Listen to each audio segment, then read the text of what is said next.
Bienvenidos a esta sesión de entrenamiento.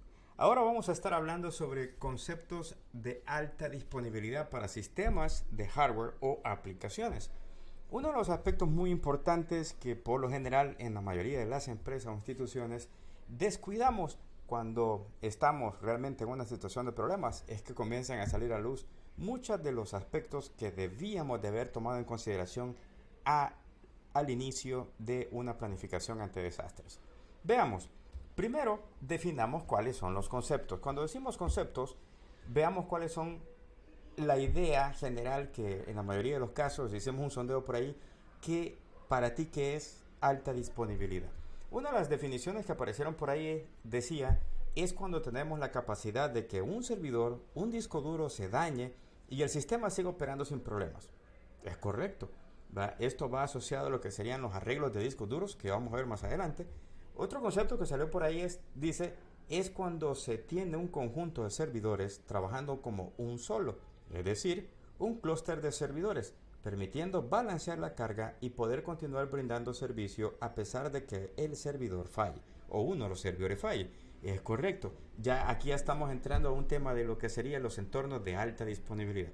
Un último y tercer concepto dice, es la capacidad de poder brindar servicios bajo una modalidad de 7x24, en donde se incluye un sitio de contingencia por si el sitio principal se ve inoperable en un momento dado.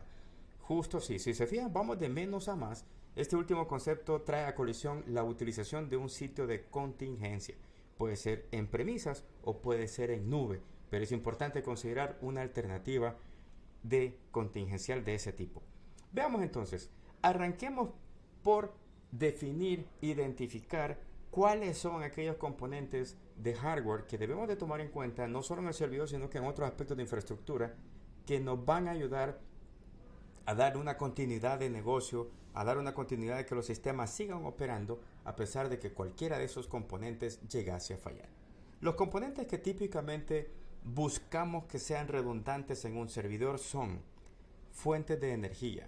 Por lo general, los servidores vienen con doble fuente de energía, los servidores que ya vienen diseñados para altas cargas de trabajo y largas jornadas operativas, vienen con doble fuente de energía.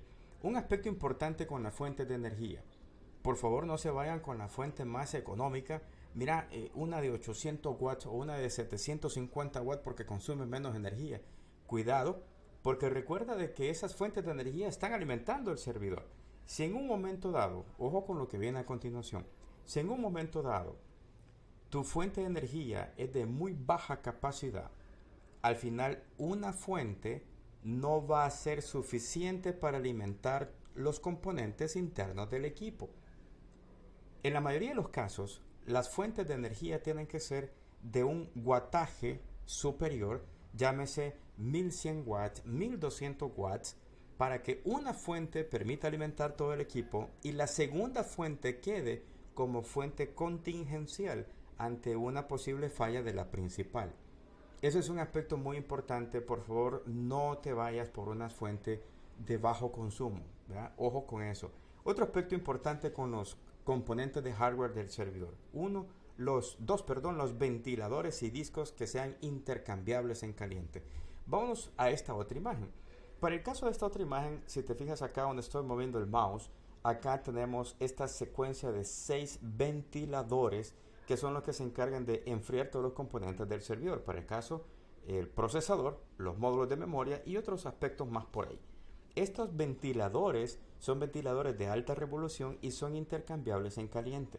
Este ya es un servidor de rack. Tú puedes sacar el rack del gabinete sin apagarlo y estas pestañas que estás viendo aquí simple y sencillamente se aprietan para que estos ventiladores se puedan intercambiar si en un momento dado se han dañado. Al igual que los discos duros. Ya vamos a ver más adelante el tema de los discos duros. Tú puedes, sin necesidad de apagar un servidor, cuando un disco duro se reporte como dañado, simple y sencillamente vas, cambias ese disco, colocas el disco nuevo de reemplazo y la controladora de discos duros se encarga de regenerar la información que estaba en ese disco que está reportado como dañado. Eso gracias a algo que se llama más adelante los niveles de RAID. Siguiendo aquí con esta diapositiva, podemos identificar acá que este servidor tiene también doble fuente de energía y en este caso son fuentes de 1100 watts. Volvemos a lo anterior. No te vayas a una fuente de energía de poca capacidad, porque no vaya a ser que las dos fuentes sean las que estén actuando simultáneamente para energizar el equipo. Ante una falla de una fuente, el equipo completo se va a apagar. Otro aspecto importante, niveles de arreglo en discos. Los discos duros de los servidores, por lo general, los servidores vienen siempre acompañados de una tarjeta controladora de discos duros. Con esa tarjeta controladora de discos duros, en dependencia de la cantidad de discos que tú puedas tener, puedes crear arreglos redundantes de discos. Esos arreglos redundantes de discos es cuando tú combinas discos de la misma capacidad para que operen de una forma redundante, lo cual quiere decir de que ante la posible pérdida o falla de uno de esos discos, la información no la vas a perder, porque está distribuida a lo largo de todos los discos que formen parte de ese arreglo. Para el caso, tenemos los arreglos que más se utilizan es el RAID 1, que sería discos en espejo. Lo que tiene el disco 0 es exactamente igual a lo que tiene el disco 1 o disco 1 con disco 2, en dependencia de cómo estén numerados los discos al interior del servidor. Aquí al final tenés discos en espejo. ¿Cuál es la desventaja del RAID 1? La capacidad utilizable del espacio en disco. Si tiene dos discos de 1 tera, efectivamente tú solo vas a tener disponible 1 tera en capacidad. Si nos vamos a otro de los arreglos más comunes, también es RAID 5. En el caso de RAID 5 tenemos un mínimo de 3 discos duros y la información se distribuye a lo largo de esos 3 discos duros. Dentro de esa información que se distribuye a lo largo de los discos hay algo que se llama paridad. El disco o valor de paridad es el respaldo, por así decirlo, es el respaldo del dato que se escribió en la disco anterior, en la escritura del disco anterior. Entonces al final tú tienes 3 discos, o para el caso de esta imagen tengo 4 discos. Aquí no importa, yo pudiera llegar a perder uno de los discos que está aquí, de esos 4 discos, y mi información sigue vigente. Esa es una de las bondades de RAID 5. En RAID 6 funciona igual que RAID 5, con la diferencia que en RAID 6 se utiliza un concepto de doble paridad. O sea, escribo 2 veces de forma redistribuida el valor de respaldo del dato que escribí anteriormente. Lo cual quiere decir de que en un RAID 6 yo pudiera llegar a perder hasta un máximo de 2 discos y seguir operando. Está también RAID 10, en dependencia de la cantidad de discos que puedas tener. Y RAID 4, el RAID 4 igual ofrece redundancia, puedo perder un disco, pero la diferencia es que en RAID 4 uno de esos discos es dedicado para la paridad. Eso al final deja RAID 4 en desventaja porque ofrece un rendimiento no muy bueno en comparación con RAID 6, RAID 5 o inclusive RAID 1. Por favor, no ocupes RAID 0, salvo que sea solo para efecto de pruebas y todo lo demás, porque RAID 0 no es redundante. Lo que tú escribes en el bloque 1 del disco 1 inmediatamente va a seguir creciendo en el disco 2, así que aquí simple y sencillamente los discos se suman, no hay redundancia. Si uno de estos discos llegas a fallar, pierdes toda la información dentro de ese arreglo. Es por eso que ese nivel de arreglo no es recomendado para entornos de alta disponibilidad. Otro aspecto importante, conectividad en red.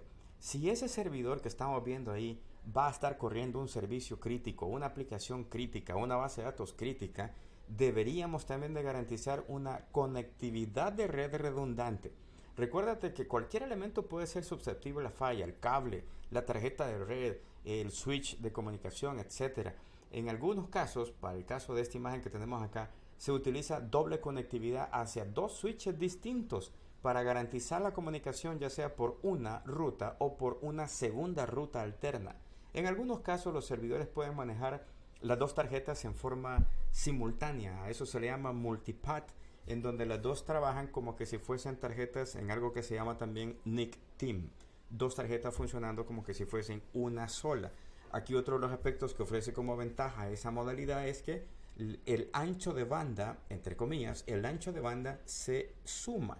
Ya no tienes 1 giga, sino que tendrías 2 gigas acumulado. Obviamente hay trabajos que hay que hacer también del lado de los switches. Para este caso en particular de esta imagen que tengo ahorita, esta doble conectividad corresponde a una doble conectividad para cuando un servidor tiene acceso a un sistema de almacenamiento, en donde ahí es aún más crítico contar con redundancia en ese entorno de conexión hacia una red de almacenamiento.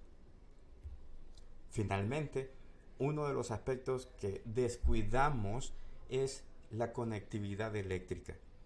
El gabinete donde vas a colocar tus equipos, tus servidores, debe de igual forma tener doble alimentación eléctrica que venga de dos circuitos eléctricos completamente distintos, separados e independientes. Ante cualquier inconveniente de un circuito eléctrico, una caída, un térmico que haya disparado, etcétera, que afecte el suministro eléctrico que viene del circuito A, tus equipos van a seguir operando con una única fuente gracias al suministro eléctrico que le está llegando a ese gabinete por el circuito B. Ese es un aspecto, te repito, que en la mayoría de los casos descuidamos. Hay energía, sí, no sabemos de dónde viene. Entonces hay muchos aspectos ahí que hay que validar. Pasemos entonces ahora a lo que serían los ambientes de alta disponibilidad.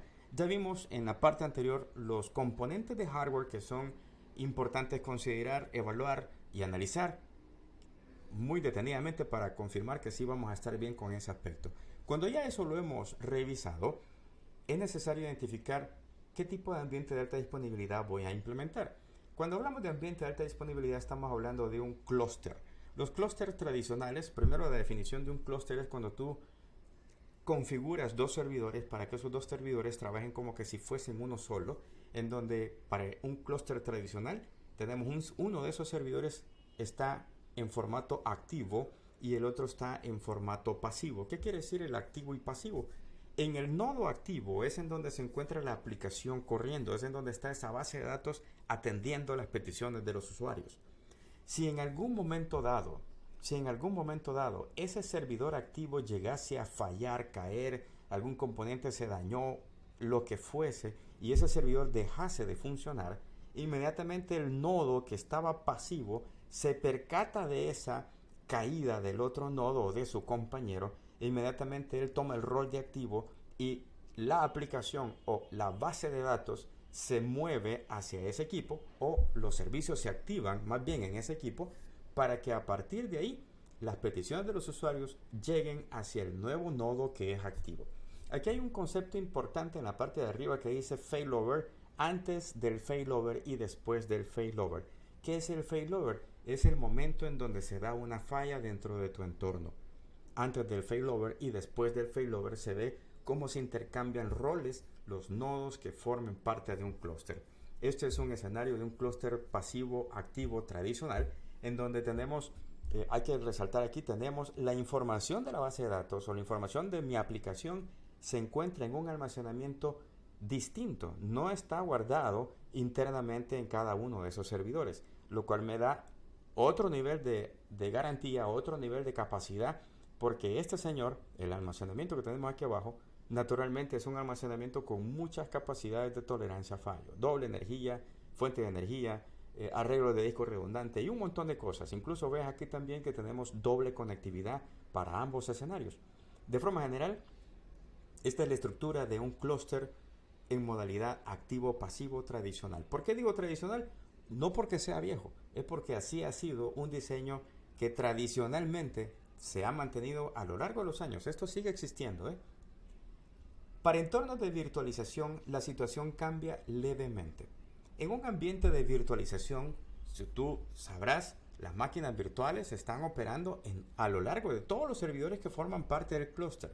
La diferencia aquí es de que no existe un servidor activo y el otro pasivo. No, aquí existe un servidor que se le da el rol de máster y los demás servidores que forman parte del clúster de virtualización se les da el rol de esclavo para que ellos simple y sencillamente monitoreen que el servidor máster, que es el que se encarga de verificar que todos los componentes del clúster estén en operación, de disparar todas las acciones remediativas si cualquiera de los nodos esclavos falla. Cuando digo acciones remediativas es que las máquinas virtuales que estaban en ese nodo se muevan hacia cualquiera de los otros nodos. Eso se encarga el máster.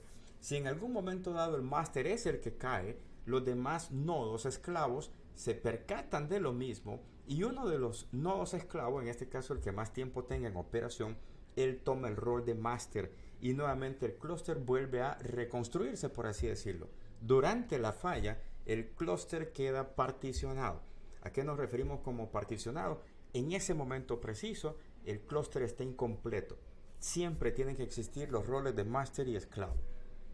Este escenario también, recalcando lo que está aquí en imagen, este escenario es un ambiente de alta disponibilidad con un entorno de virtualización que utiliza un almacenamiento de hardware separado, igual que en el caso tradicional.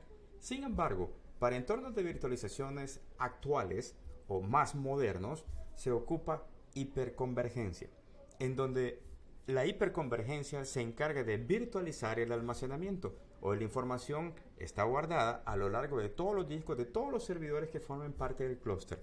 Esto lo podemos ver en un video de los que están en este canal o en una de las sesiones más adelante. En todo caso, así funciona un clúster en entornos de virtualización. Uno de los conceptos que podemos resumir en este ambiente de alta disponibilidad de clúster. El concepto número 1 es el failover, operación para retomar las funciones de uno de los nodos fallidos en un clúster para volver a brindar los servicios de forma normal. Luego viene el concepto que se llama failback. Es la operación cuando ya un nodo fallido ya se reparó, ya se levantó y vuelve a entrar nuevamente en operación normal en el clúster. Mira qué pasa cuando eso ocurre. ¿Vuelve a entrar como activo? No, él reconoce el entorno, se da cuenta que el otro es el activo y él vuelve a entrar, pero actualiza su rol y él entra con un rol pasivo. Concepto número 3, IP virtual. En escenarios convencionales o tradicionales hay una dirección IP que es la que se encarga de manejar la identidad del clúster. Las aplicaciones, los servicios de bases de datos son los que ocupan esta dirección IP virtual porque es la que representa el clúster, no es la que representa a un nodo en particular, sino que a toda la solución. Quorum. El concepto número 4 hace referencia a ese almacenamiento o a esa porción del almacenamiento en donde se encuentra la información de configuración del clúster. En ese espacio, que por lo general es un almacenamiento compartido, es en donde hay información de configuración que todos los nodos deben de leer para saber quién es el que está en modalidad activo o pasivo dentro del clúster. Finalmente, el último concepto se llama Heartbeat, que no es más que el proceso interno dentro de un ambiente de alta disponibilidad o clúster, en donde los nodos, a partir de un proceso llamado Heartbeat o latidos, verifican que todos los nodos dentro del clúster se encuentren activos. En caso contrario, se ejecutan los procedimientos remediativos para levantar los roles de pasivo activo o de migrar máquinas virtuales hacia cualquiera de los otros nodos disponibles en el clúster. Eso de los latidos es un proceso periódico que está verificando que todos los componentes del clúster se encuentren operando normalmente. Ahora hablemos sobre alternativas de respaldo. Las alternativas de respaldo, y aquí hay algo muy importante, no cualquier software de respaldo te permite respaldar cualquier cosa. Ojo con eso. Ocupemos el software A y ese software puede respaldar todas las bases de datos, todos los sistemas operativos. La respuesta es no. O sea, no todas las herramientas de respaldo respaldan cualquier cosa. 2. Hay que identificar también cuando hablamos de respaldo cuál va a ser la infraestructura de hardware en donde voy a guardar mis respaldos, llámese nube, llámese unidades de cinta, llámese equipos de almacenamiento en discos especializados para respaldo, etc. Eso es algo que también tiene que formar parte de la identificación de tu estrategia de respaldo. En esta oportunidad vamos a estar hablando puntualmente de lo que es la estrategia de respaldo. Cuando hablamos de una estrategia de respaldo no es simplemente ir a tener una copia por tener una copia. No, hay que tratar de cumplir la regla 3-2-1. Esta es una regla que por tradición ha sido conocida así, la regla 3-2-1. ¿Qué hace referencia la regla 3-2-1? A tener 3 copias de esos respaldos. 2 de esos respaldos o 2 de esas copias tienen que estar en almacenamiento distinto. Un almacenamiento en cinta, un almacenamiento en disco, y una copia de esas 3 tiene que estar fuera del sitio principal. Llámese una copia de cinta en una cintoteca, que es un lugar especializado para guardar cintas, o una copia en nube. Y ahí logro cumplir con mi regla 3-2-1. Todo suena bien. Interesante. Esto quiere decir que necesito recursos como cintas de respaldo y ubicaciones externas para guardar esos respaldos.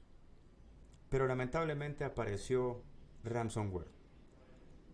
Ransomware, para aquellos que no hayan escuchado de él, suerte la de ustedes. Ransomware es un malware que no es un virus, no es identificado por los antivirus tradicionales, es algo que ingresa a través de ataques de ingeniería social, a través de ataques de correo maliciosos, etcétera, y se ingresa un malware a nuestra infraestructura que encripta nuestros discos duros de los servidores, y uno de los procesos que realiza ese malware es que identifica también si tienes respaldos, dónde están esos respaldos, para también encriptar esos respaldos. El objetivo es que tú no te puedas recuperar. Ante esa situación, la regla 321 ha mutado, ha cambiado, ha actualizado. Ahora es la regla 32110.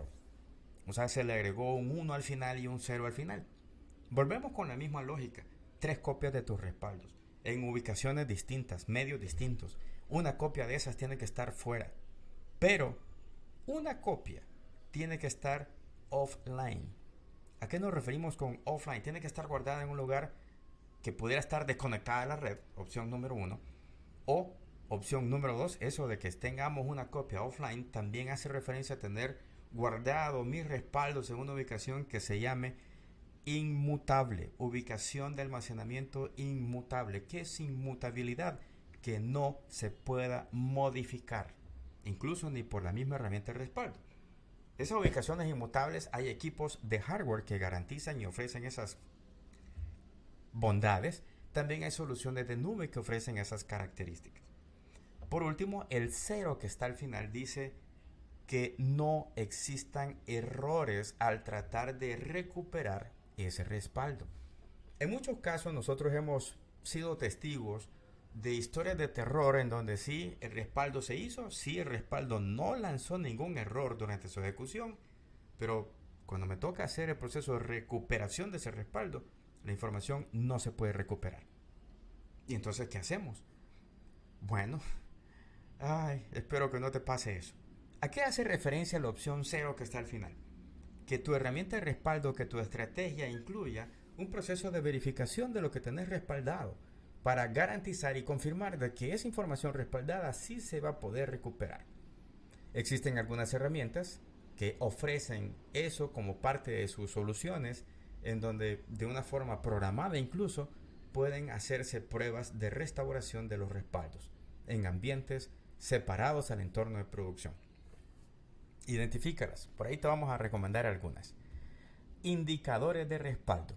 Cuando estamos hablando de backup y restore, ok, perfecto, no es malo hacer backup y restore, al contrario, es muy bueno, pero si estamos en un entorno en donde la aplicación es crítica, el negocio, la empresa depende de esa aplicación que tú estás respaldando, en algún momento dado nos van a preguntar, ¿tenés respaldo? Sí. ¿En cuánto tiempo me recuperas esa información? Ahí viene el detalle. Esos tiempos se clasifican en 2 grandes tiempos, de ahí el tema de los indicadores. El tiempo número 1 es el que se llama RPO, punto objetivo de recuperación. ¿A qué hace referencia el RPO? Si te fijas en esta imagen, tenemos que a las 10 de la mañana ocurrió una falla. El servidor se dañó, la base de datos se corrompió, perdimos el acceso al sistema. ¿Tenemos respaldo? Sí. ¿De qué horas es el respaldo?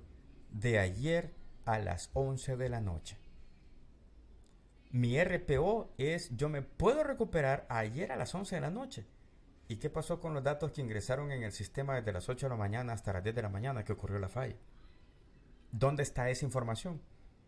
Bueno, lamento informarle, señor gerente, que eso no, quizás lo perdimos, quizás va a haber que reprocesarse manualmente. Qué situación más complicada. Vamos al otro indicador, el RTO. El RTO es el tiempo objetivo de recuperación. Bueno, ni modo, está bien pues. ¿Tenés respaldo de ayer a las 11 de la noche? Sí.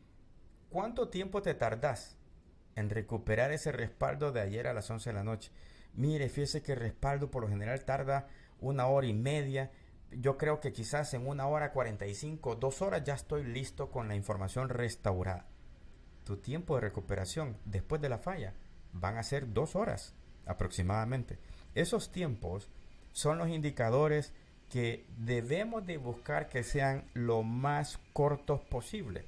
Entiéndase, si la falla fuera a 10 de la mañana, que tú te puedas recuperar al tiempo más pronto antes de las 10 de la mañana. Por ponerte un ejemplo, 5 minutos atrás, 10 minutos atrás. Pero eso es imposible, yo no puedo estar haciendo backup cada 5 minutos. No todo, oiga, no todo es hacer respaldo. ¿Te recuerdas que en algún momento dado hablamos de sistemas de almacenamiento? Los sistemas de almacenamiento es una SAN. Los sistemas de almacenamiento internamente ellos manejan políticas de protección de información. ¿Qué es eso? El sistema de almacenamiento internamente cada 5 minutos o menos te puede estar haciendo un snapshot, una copia interna de los discos que se le están presentando a los servidores. Insisto, no todo es un respaldo. Tienes que ocupar la mayoría de las herramientas que están alrededor tuyo o que tengas a la mano en la infraestructura que tienes para buscar llegar a tiempos de recuperación que sean lo más cortos posible. Ahora hablemos de gestión, monitoreo y contingencia. Si te fijas, cada vez vamos subiendo un poquito más la grada. Ya vimos desde el hardware, ya vimos desde el respaldo, ya vimos desde la creación, consideraciones de un clúster, tipo de clústeres, y ahora viene la parte más bonita. 1. Necesitamos identificar las capacidades con las que contamos, las que tenemos. No puedes administrar una infraestructura si no tienes una herramienta de monitoreo, si no sabes en qué momento tu infraestructura está saturada, está holgada. Tú tienes que tener claro el concepto que se llama línea base de comportamiento. La línea base de comportamiento es identificar que tu infraestructura, tus aplicaciones, los días lunes a X hora de la mañana, pongámosle a las 9 de la mañana, tienen un alto consumo en memoria. Eso se reduce a eso a las 10:30 de la mañana, que ya la información va bajando, etcétera. Las peticiones de los usuarios va disminuyendo, o cuando hay cierre, eso se dispara. Ese comportamiento tú lo necesitas tener claro. Eso se logra a través de herramientas de monitoreo. Y ojo con lo siguiente, las herramientas de monitoreo no debes únicamente de buscar monitorear el hardware. Hago referencia a el CPU, memoria, disco duro, tarjeta de red, enlaces. Está bien y tienes que hacerlo, pero el monitoreo tiene que ir más allá todavía. Tienes que monitorear los componentes de hardware más los componentes de software y servicios para que finalmente esa herramienta de monitoreo te pueda brindar una visión del negocio en función de los servicios del negocio. Me explico. Si tenemos una base de datos y si tenemos un web server, si tenemos un firewall, tenemos un switch, tenemos un sistema de almacenamiento, todo eso en su conjunto tiene que ser monitoreado porque todos esos componentes forman o brindan un servicio en particular. Es por eso que necesitamos manejar e identificar las capacidades con las que contamos. Si no sabemos eso, nuevos proyectos pueden venir a impactar negativamente el rendimiento y el comportamiento de nuestros sistemas. Es por eso que necesitamos identificar esas capacidades, dar a conocer esas necesidades en función de las capacidades con las que estamos o con las que contamos, porque en base a eso viene la expectativa del negocio en función de la continuidad del negocio y de la recuperación ante posibles desastres. La dirección pregunta, ¿están haciendo respaldos? Sí, y eso basta para asumir que la recuperación va a ser en cuestión de minutos. Y a veces eso no es así. Un aspecto muy importante es realizar un análisis BIA. BIA significa del inglés Business Impact Analysis.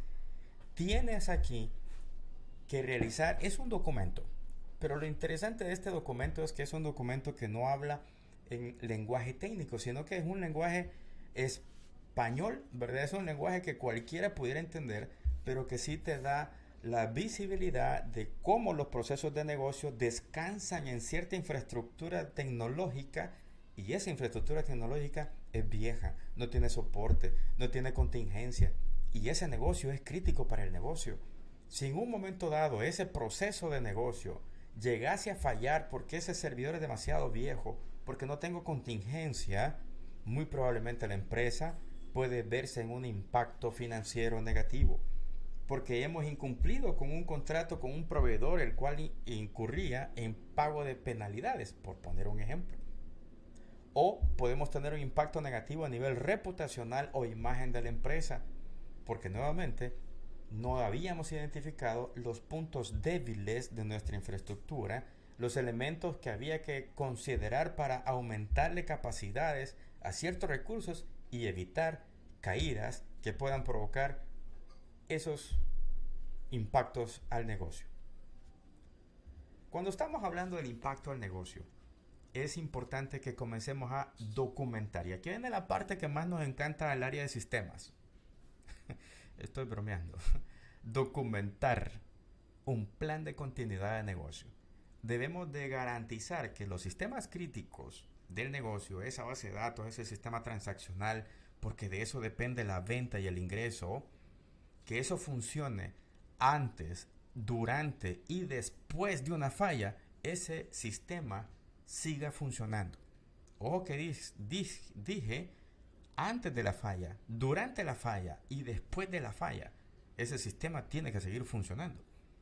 ¿Cómo vas a lograr eso? Bueno, regresa las diapositivas hacia atrás y anda a analizar si esos elementos los estás considerando o no, porque a partir de ahí viene mucha de la continuidad del negocio.